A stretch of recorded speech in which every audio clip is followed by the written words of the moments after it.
કહેવાય છે ને કે ગુજરાતીઓના તો ડીએનએમાં જ વેપાર અને સાહસિકતા રહેલી છે અને હવે આ સાહસિકતાને એક નવો વળાંક મળ્યો છે।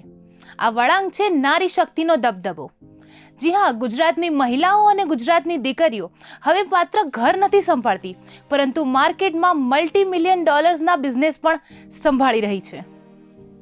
મહિલાઓના આ સ્ટાર્ટઅપને વેગ મળે તે માટે ગુજરાતમાં હર સ્ટાર્ટ કરીને એક પ્રોજેક્ટ કાર્યરત છે, જેની ગઈકાલે આપણા સીએમ ભૂપેન્દ્ર પટેલે 5મી આવૃત્તિ જાહેર કરી છે। આ હર સ્ટાર્ટ પ્રોજેક્ટથી મહિલાઓ તેમના સપનાના બિઝનેસને કેવી રીતે આગળ વધારીને વાસ્તવિકતામાં બદલી શકશે, આ ઉપરાંત ભારતમાં ચાલતા વુમન લેડ ડેવલપમેન્ટમાં કેવી રીતે ભાગ રહી શકશે, જાણો આ વિડીયોમાં। ગુજરાતમાં આજે બિઝનેસ સ્કિલની નવી વ્યાખ્યા લખાઈ રહી છે। મુખ્યમંત્રીએ ગૌરવ સાથે જણાવ્યું કે રાજ્યમાં હાલ 16,000થી વધુ સ્ટાર્ટઅપ્સ કાર્યરત છે, જેમાંથી આશ્ચર્યજનક રીતે 50થી વધુ સ્ટાર્ટઅપ્સનું સંચાલન આપણી બહેનો અને દીકરીઓ કરી રહી છે। વડાપ્રધાન નરેન્દ્ર મોદીના વુમન લેડ ડેવલપમેન્ટના વિઝનને સાકાર કરવા ગુજરાત સરકારે હર સ્ટાર્ટની 5મી એડિશન લોન્ચ કરી છે। આ પ્રોજેક્ટ કેમ ખાસ છે? હર સ્ટાર્ટ પ્રોજેક્ટમાં એઆઈ, ડીપ ટેક અને સેમિકન્ડક્ટર જેવા ફ્યુચરિસ્ટિક સેક્ટરમાં મહિલાઓને ટેકનિકલ સપોર્ટ આપવામાં આવશે અને લીડર બનાવવા માટે આ પ્લેટફોર્મ મેન્ટરશિપ પૂરી પાડશે। આ ઉપરાંત ગુજરાત યુનિવર્સિટી સ્ટાર્ટઅપ અને એન્ટરપ્રેન્યોરશિપ કાઉન્સિલ એટલે કે GUSEC દ્વારા મહિલાઓને બિઝનેસ આઈડિયાથી લઈને માર્કેટિંગ સુધી ટ્રેનિંગ અપાશે અને નવનિર્મિત રિસર્ચ પાર્ક સંશોધકો માટે ગ્લોબલ સ્તરનું ઇન્ફ્રાસ્ટ્રક્ચર પૂરું પાડશે। વધુમાં ગુજરાતના પ્રથમ મહિલા ગ્રેજ્યુએટ વિદ્યાગૌરી નીલકંઠના માનમાં યુનિવર્સિટી કન્વેન્શન સેન્ટરનું નામ રાખવામાં આવ્યું છે, જે દર્શાવે છે કે ગુજરાત હંમેશા શિક્ષણ અને સ્ત્રી સશક્તિકરણનું હિમાયતી રહ્યું છે। જો આપણે આંકડાની વાત કરીએ તો એક દાયકા પહેલા ભારતમાં 500થી પણ ઓછા સ્ટાર્ટઅપ્સ હતા, જે આજે વધીને 2 લાખ સુધી પહોંચ્યા છે અને ગુજરાતમાં આ રેસમાં અગ્રેસર છે। નાયકાથી લઈને ઝિવામે જેવા અનેક સફળ મહિલા સ્ટાર્ટઅપ્સે સાબિત કર્યું છે કે જ્યારે મહિલાઓ બિઝનેસમાં આવે છે ત્યારે સફળતા નિશ્ચિત હોય છે।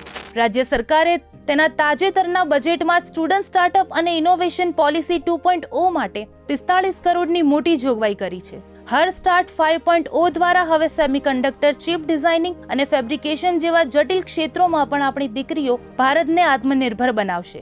ગુજરાતીઓ માટે તો કહેવાય છે કે આપણા જીન્સમાં જ વેપાર અને ઉદ્યોગ સાહસિકતા છે।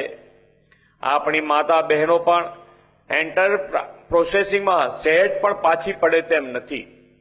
આ ઉદ્યોગ સાહસિક નારી શક્તિને ન્યૂ એજ ટેકનોલોજીના સ્ટાર્ટઅપમાં પ્રોત્સાહન માટે આપણે હર સ્ટાર્ટ પ્લેટફોર્મની શરૂઆત કરી છે।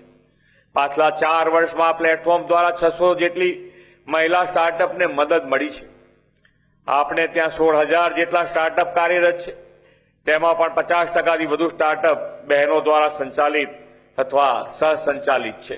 સ્ટાર્ટઅપ અને ઇનોવેશન યોજના હેઠળ 68.14 કરોડથી વધારેની સહાય આપણે આપી છે। આ વર્ષના બજેટમાં પણ 45 કરોડની જોગવાઈ student startup and innovation policy 2.0 માટે કરી છે। રાજ્ય સરકાર મહિલા સ્ટાર્ટઅપને વધુ પ્રોત્સાહન આપવા માટે કટિબદ્ધ છે, તેમાં હર સ્ટાર્ટઅપ નવું બળ આપશે। યહી સમય હૈ, સહી સમય હૈ। આ મંત્ર સાથે ગુજરાત ફરી એકવાર વિકસિત ભારત તરફ ડગ માંડી રહ્યું છે। મહિલાઓનો ટેક અને સંશોધનમાં તેમનો ફાળો સમૃદ્ધ ગુજરાતની સાથે સાથે સમૃદ્ધ ભારતનો પણ મજબૂત પાયો બાંધી રહ્યું છે। જો તમે પણ એક ઉદ્યમી મહિલા છો અને તમારા મનમાં પણ એક બિઝનેસ સ્ટાર્ટઅપનો આઈડિયા છે, તો હર સ્ટાર્ટ તમારા માટે એકદમ ઉપયોગી બની રહેશે।